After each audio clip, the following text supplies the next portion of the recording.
First question ఒకసారి చూడండి. In 2015 which new species of genus Homo was discovered in the Dinaledi chamber of the Rising Star cave system in South Africa.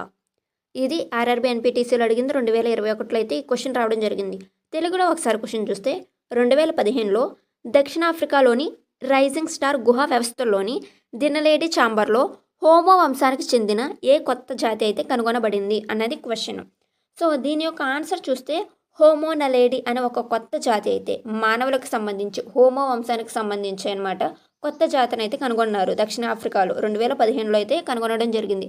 Exam point of వ్యూలో ఇక్కడ మీరు కొన్ని important points అయితే చూడండి. ఇక్కడ క్లియర్గా ఇచ్చాను, అన్నీ కవర్ అయ్యే విధంగా. దీన్ని 2015లో రైజింగ్ స్టార్ కేవ్లో అయితే కనుగొన్నారు. ఈ దినలేడి చాంబర్లో అయితే కొత్త మానవ జాతిని, దీనికి హోమో నలేడి అని అయితే పేరు పెట్టారు. ఈ అవశేషాలను ప్రముఖంగా కనుక్కున్న శాస్త్రవేత్త పేరు లీ బెర్గర్. ఆయన నేతృత్వంలో ఉన్న బృందం కలిసి అయితే ఈ అవశేషాలను అయితే కనుగొన్నారనమాట. ఈ హోమో నలేడీకి మానవుల్లాగానే కొన్ని లక్షణాలు ఉన్నాయి, అలాగే కోతి లాంటి కొన్ని లక్షణాలు కూడా అయితే ఉన్నాయన్నమాట. ఉదాహరణ చూసుకుంటే చేతులు కాళ్ళు ఏంటో మానవుల్లాగా ఉన్నాయి, మెదడు పరిమాణం చూస్తే కోతిలాగా చిన్నగా ఉందన్నమాట. ఇది మానవ పరిణామం గురించి కొత్త సమాచారాన్ని అయితే ఇచ్చింది. సెకండ్ క్వశ్చన్ చూడండి. Which constitutional amendment act added the Nepali language in the 8th schedule of the Indian Constitution? దీన్ని ఆర్ఆర్బీ ఎన్పిటిసిలో, ఇవన్నీ ఆర్ఆర్బీ ఎన్పిటిసికి సంబంధించిన జీకే క్వశ్చన్సే. సో తెలుగులో ఒకసారి క్వశ్చన్ చూస్తే భారత రాజ్యాంగంలోని 8వ షెడ్యూల్లో నేపాలీ భాషను చేర్చిన రాజ్యాంగ సవరణ ఏది అన్నది క్వశ్చన్. సో దీని యొక్క ఆన్సర్ చూస్తే ఆప్షన్ బి అనమాట. 71st అమెండ్మెంట్ యాక్ట్, అది కూడా 1922లో అయితే జరిగింది. 1922లో జరిగిన 71వ రాజ్యాంగ సవరణ చట్టం ద్వారా 3 భాషలను, నేపాలీయే కాదు 3 భాషలను అయితే 8వ షెడ్యూల్లో అయితే చేర్చడం జరిగిందనమాట.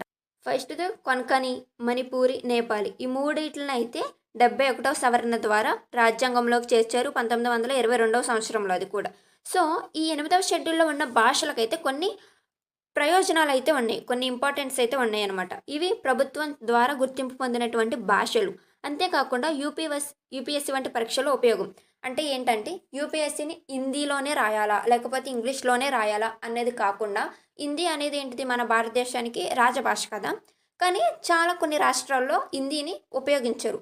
ప్రతి ప్రాంతానికి వేరు వేరు భాష ఉంటుంది కదా, ఇంగ్లీష్తో పాటు ఆ భాషల్లో కూడా రాసుకోవచ్చు. ఈ 22 భాషల్లో మనం యూపీఎస్సీ అనేది అదే కదా మన భారతదేశంలో టఫెస్ట్ హైయెస్ట్ ఎగ్జాము.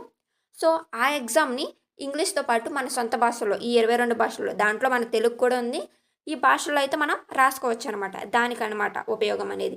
అధికారిక ప్రోత్సాహం అయితే ఉంటుంది. ప్రస్తుతం 8వ షెడ్యూల్లో మొత్తం 22 భాషలు అయితే ఉన్నాయి. ఇవి ఈ క్వశ్చన్కి సంబంధించి ఇంపార్టెంట్ పాయింట్స్ అనమాట. ఒక్కసారి ఆ క్వశ్చన్ చదివినప్పుడు దానికి సంబంధించిన కీ పాయింట్స్ అన్నింటిని కూడా ఒక్కసారి ఫ్రేమ్ చేసుకుంటే చాలా బాగా గుర్తుంటుంది. దానికి సంబంధించి వేరే బిట్ అనేది వేరేలా వస్తే క్వశ్చన్ ఆన్సర్ చేయ విధంగా. ఇక్కడ ఒకసారి చూడండి. Third question. Which British officer was responsible for the partition of Bengal in 1905? 1905లో తెలుగులో క్వశ్చన్ చూస్తే బెంగాల్ విభజనకు బాధ్యుడైన బ్రిటిష్ అధికారి ఎవరు అన్నది క్వశ్చన్. దీన్ని 2021లో అడగడం అయితే జరిగింది. ప్రీవియస్ పేపర్స్ని ఒకసారి మీరు సాల్వ్ చేయండి, చాలా ఈజీగా ఉంటుంది. ఎగ్జామ్ రాయడానికి వెళ్ళే వాళ్ళకైతే ప్రీవియస్ ఇయర్ పేపర్స్ సాల్వ్ చేస్తే ఎగ్జామ్లో మీకు టైం సేవ్ అవ్వడానికి ఛాన్స్ ఉంటుంది. ఆ ప్యాటర్న్కి అలవాటు పడతారు కాబట్టి. ఇక్కడ ఆన్సర్ చూస్తే లార్డ్ కర్జన్ అనమాట. ఈయన బ్రిటిష్ అధికారి అనమాట. ఈ వ్యక్తి ఎక్కువగా ప్రాతినిధ్యం వహించాడు పార్టిషన్ ఆఫ్ బెంగాల్ విభజనకు. ఇంపార్టెంట్ పాయింట్స్ అన్ని ఒకసారి చూస్తే దీనికి సంబంధించి 1905లో బెంగాల్ విభజనను ప్రకటించిన వాడు లార్డ్ కర్జన్. ఈ వ్యక్తి ప్రకటించాడు. జూలై 1905లో అయితే ప్రకటించారు, కానీ అమలు చేసిన తేదీ వచ్చేసి అక్టోబర్లో. జూలైలో ప్రకటించాడు, అక్టోబర్లోకి వచ్చేసి దాన్ని ఇంప్లిమెంట్ అయితే చేయడం జరిగిందనమాట. బెంగాల్ను 2 భాగాలుగా అయితే విభజించారు ఆ టైంలో. అంటే మనకి ఇంకా స్వతంత్రం రాని సమయంలో బెంగాల్ ఎక్కువగా ఎలా ఉండేదంటే కేంద్ర ప్రాంతంగా ఉండేది భారతదేశానికి. సో అప్పుడు మనం బ్రిటిష్ వాళ్ళ పరిపాలనలో ఉన్నప్పుడు హిందువులకి ముస్లింలని వేరు చేసి అలా పరిపాలించాలని వాళ్ళు అనుకున్నారనమాట. సో ఆ విధంగా ఇక్కడ పార్టిషన్ ఆఫ్ బెంగాల్ అనేది జరిగింది. దానికి వ్యతిరేకంగా స్వదేశీ ఉద్యమం అనేది మన వాళ్ళు ప్రారంభించారు. ఈ బెంగాల్ విభజన తర్వాత ఇంకా స్వతంత్ర పోరాటానికి ఎక్కువ కొత్త మార్పు అయితే వచ్చింది. ఇంకా మనుషుల్లో పట్టుదల అయితే రగిల్చిందనమాట ఇది. సో 2 భాగాలుగా అయితే విభజించారు. ఈస్ట్ బెంగాల్ అండ్ అస్సాంగా, వెస్ట్ బెంగాల్గా విభజించారు. ముఖ్య ఉద్దేశం ఒకసారి చూస్తే యాక్చువల్ మోటివ్ ఏంటంటే బ్రిటిష్ ప్రభుత్వం డివైడ్ అండ్ రూల్ పాలసీని అమలు చేయడం. దీనివల్ల భారతదేశంలో పెద్ద ఉద్యమం అయితే ప్రారంభమైంది. అదే స్వదేశీ మూమెంట్, స్వదేశీ ఉద్యమం అనేది అయితే ఇక్కడ ప్రారంభమైంది. And next question, what is the full form of WCCB in relation to environmental conservation? ఇక్కడ తెలుగులో ఒకసారి క్వశ్చన్ చూస్తే పర్యావరణ పరిరక్షణకు సంబంధించి WCCB పూర్తి రూపం ఏమిటి అన్నది అయితే క్వశ్చన్. సో దీని యొక్క ఆన్సర్ చూస్తే wild crime control bureau, option A wild life crime control bureau అనమాట. సో ఇది ఒకసారి దీనికి సంబంధించి ఇంపార్టెంట్ పాయింట్స్ ఒకసారి చూసినట్లయితే 2007లో స్థాపించారు. దీని యొక్క ముఖ్య ఉద్దేశం ఒకసారి చూస్తే అక్రమ వేటను అడ్డుకోవడం, వైల్డ్ లైఫ్ ప్రొటెక్షన్ యాక్ట్ కింద అయితే అమలు చేయడం జరిగింది. ఇది ఎన్విరాన్మెంటల్ మినిస్ట్రీ కింద అయితే పనిచేస్తుంది. Next question, which Indian classical dance form was revived by Rukmini Devi Arundale? ఇక్కడ తెలుగులో ఒకసారి క్వశ్చన్ చూస్తే రుక్మిణీదేవ్ అరుండేల్ పునరుద్ధరించినటువంటి భారతీయ శాస్త్రీయ నృత్యం ఏది? సో దీని యొక్క ఆన్సర్ ఒకసారి చూస్తే భరతనాట్యం, భరతనాట్యం అనమాట ఆన్సర్. ఈ క్వశ్చన్కి సంబంధించి ఇంపార్టెంట్ పాయింట్స్ ఒకసారి చూద్దాం. ఈ రుక్మిణీదేవి గారు భారతదేశంలో భరతనాట్యం అనే నృత్యాన్ని పునరుద్ధరించినటువంటి ప్రముఖ నర్తకి. నృత్యం చేసే వాళ్ళని తెలుగులో నర్తకి అని పిలుస్తారు కదా, అదనమాట. అంతేకాకుండా ఈవిడ కళాక్షేత్ర ఫౌండేషన్ను స్థాపించారు 1936 సంవత్సరంలో. భరతనాట్యంని దేవదాసి వ్యవస్థ నుండి బయటకు తీసుకువచ్చి ప్రపంచానికి పరిచయం అయితే చేశారు. సో దేవదాసి వ్యవస్థ అంటే ఐడియా ఉంటుంది కదా.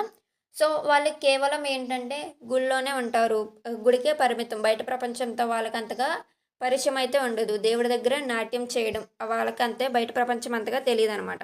కానీ ఈవిడేం చేశారంటే అక్కడ నుండి ఈ దేవదాసి వ్యవస్థ నుండి అయితే ఈ భరతనాట్యానికి ప్రపంచానికైతే పరిచయం చేశారు.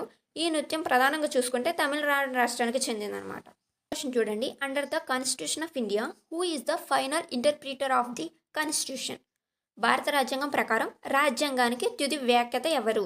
సో దీని యొక్క ఆన్సర్ చూస్తే సుప్రీంకోర్టు అనమాట. అంటే ఏంటంటే భారత రాజ్యాంగానికి తుదిగా అర్థం చెప్పే తీర్పు అయిన అధికారం ఎవరికైనా ఉందంటే సుప్రీంకోర్టుకి ఆ అధికారం ఉంది. దీన్ని జ్యుడిషియల్ రివ్యూ అని అయితే అంటారనమాట. అంటే ప్రభుత్వం తీసుకున్నటువంటి నిర్ణయాలు లేదా చట్టాలు రాజ్యాంగానికి విరుద్ధంగా ఉన్నాయంటే వాటిని రద్దు చేసే హక్కు. ఏమన్నా ఒక కొత్త చట్టాన్ని తీసుకొచ్చారు, ఏదన్నా ఒక లాయరో ఒక కేసు వల్ల ఒక కొత్త చట్టం అనేది తీసుకురావడం జరిగిందనుకో, అది రాజ్యాంగంలో ఉన్నటువంటి నియమ నిబద్ధలకు సక్రంగా ఉంటే ఓకే, లేదు అంటే ఆ చట్టాన్ని కొట్టివేయగలిగినటువంటి సత్తా సుప్రీంకోర్టుకు ఉంది. లేదా అంతకుముందు నియమించినటువంటి చట్టాల్లో అది ఇప్పుడు ఉన్న పరిపాలనకి సక్రమంగా సరితూగట్లేదంటే దాన్ని తీసేసేటువంటి అధికారం కూడా సుప్రీంకోర్టుకి అయితే ఉంది. దాన్ని ఏమంటారంటే జ్యుడిషియల్ రివ్యూ అని అయితే పిలుస్తారు. ఇది చాలా ఇంపార్టెంట్. ఓన్లీ RRB NPTCలోనే కాదు, SSC CGLలో కూడా ఈ క్వశ్చన్ అనేది అయితే రిపీట్ అయ్యింది, చాలా important. Next question, which article of the Indian constitution deals with the right to education? Right to ఎడ్యుకేషన్కి సంబంధించినటువంటి అంటే భారత రాజ్యాంగంలో విద్యా హక్కును సూచించే ఆర్టికల్ ఏది అన్నది క్వశ్చన్. So article 21A. ఈ ఆర్టికల్ ద్వారా ఏంటంటే ఫండమెంటల్ రైట్గా అయితే ఈ ఆర్టికల్ ప్రకటించడం అయితే జరిగింది. 86వ కాన్స్టిట్యూషనల్ అమెండ్మెంట్ ద్వారా 2002లో అయితే దీన్ని చేర్చారనమాట. అంటే ఏంటంటే 6 నుండి 14 సంవత్సరాలు ఉన్నటువంటి పిల్లలకు ఉచితంగా తప్పనిసరిగా కూడా విద్య అనేది కల్పించాలి. సో గవర్నమెంట్ స్కూల్స్ అనేవి ఆల్మోస్ట్ భారతదేశం అందంతటైతే ఉంటాయి, అప్ టు 10th వరకు. లేదా చుట్టుపక్కల ఉన్నటువంటి కొన్ని పరిసరాల ప్రాంతాల్లో వేరే ఊరెళ్ళి చదువుకునేలాగా వీలుగానే అన్ని ప్రదేశాల్లో ఇప్పటికైతే గవర్నమెంట్ స్కూల్ ఫ్రీగా చదువునైతే అందిస్తున్నారు. ఇది 6 నుండి 14 సంవత్సరాలు ఉంటే పిల్లలకు ఉచితంగా అయితే అందిస్తున్నారు. ఇదే తప్పనిసరిగా అనేది అయితే కల్పించాలి అనేది అయితే ఈ ఆర్టికల్ ద్వారా అయితే భారత రాజ్యాంగంలోకి చేర్చారు 86వ సవరణ ద్వారా. Next question, the golden quadrilateral project was launched by which prime minister? ఈ క్వశ్చన్ని కూడా 2021లో అయితే అడిగారు. సో ఇక్కడ ఏంటంటే తెలుగులో చూస్తే ఢిల్లీ, ముంబై, చెన్నై, కోల్కతా నగరాలను కలిపే గోల్డెన్ క్వాడ్రిలేటరల్ ప్రాజెక్ట్ను ప్రారంభించినటువంటి ప్రధాని ఎవరు అని అయితే క్వశ్చన్ అడుగుతున్నారు.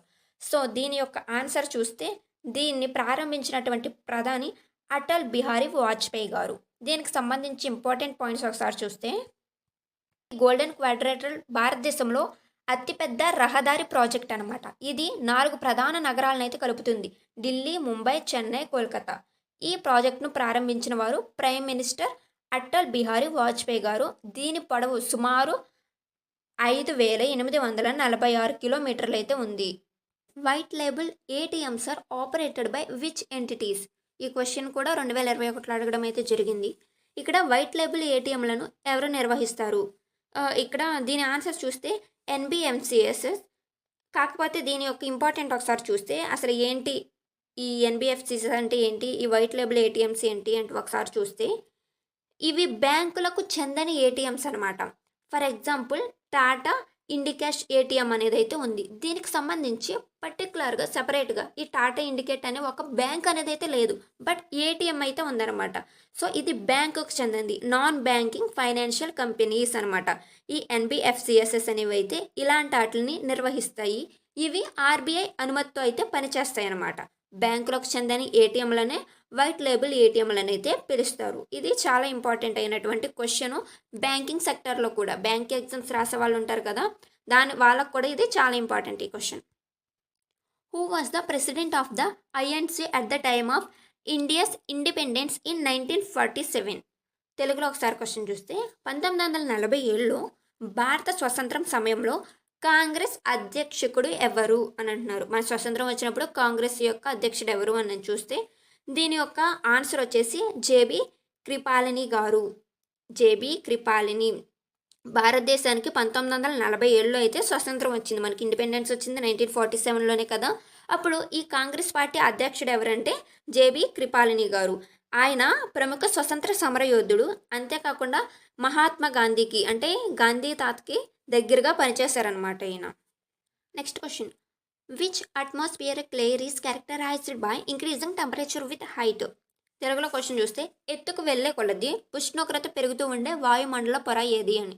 ఇది భూమి అనుకోండి, దీని మీద కొన్ని ఆవరణలు అంటే పొరలు అనేవి ఉంటాయి కదా, ఆ పొర ఏది అన్నదైతే క్వశ్చన్ అనమాట. ఇక్కడ స్ట్రాటోస్ఫియర్. ఆన్సర్ వచ్చేసి ఆప్షన్ బి, స్ట్రాటోస్ఫియర్ అనేది ఎత్తుకు వెళ్ళే కొలది అంటే భూమి మీద నుండి ఇంకా పైకి వెళ్ళే కొలది అయితే ఇక్కడ ఉష్ణోగ్రత వేడి అనేది అయితే పెరుగుతుందన్నమాట. దీని యొక్క కారణం చూస్తే ఓజోన్ లేయర్ అనేది సూర్యుడి నుండి వచ్చి యూవీ కిరణాలని గ్రహిస్తుంది, యూవీ రేస్ని అయితే గ్రహిస్తుంది అనమాట. అందువల్ల ఉష్ణోగ్రత అనేది అయితే పెరుగుతుంది. The all India Kisan Sabha was formed in which year? All India Kisan సభ ఏ సంవత్సరంలో ప్రారంభించబడింది?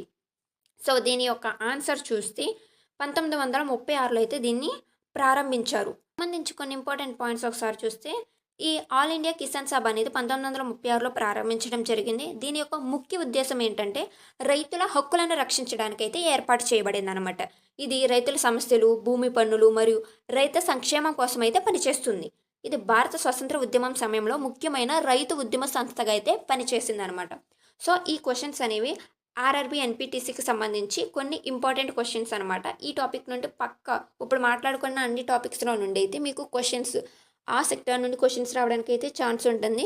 సో ప్రీవియస్ ఇయర్లో క్వశ్చన్ పేపర్స్ని సాల్వ్ చేసినా కానీ 35 or 40% అనేది అయితే ఆ క్వశ్చన్స్ రిపీట్ అవ్వడానికి ఎగ్జామ్స్లో ఛాన్స్ ఉంటుంది. కాబట్టి ఈ క్వశ్చన్స్ అనేవి మీకు చాలా ఇంపార్టెంట్ ఎగ్జామ్ రాసే వాళ్ళకి.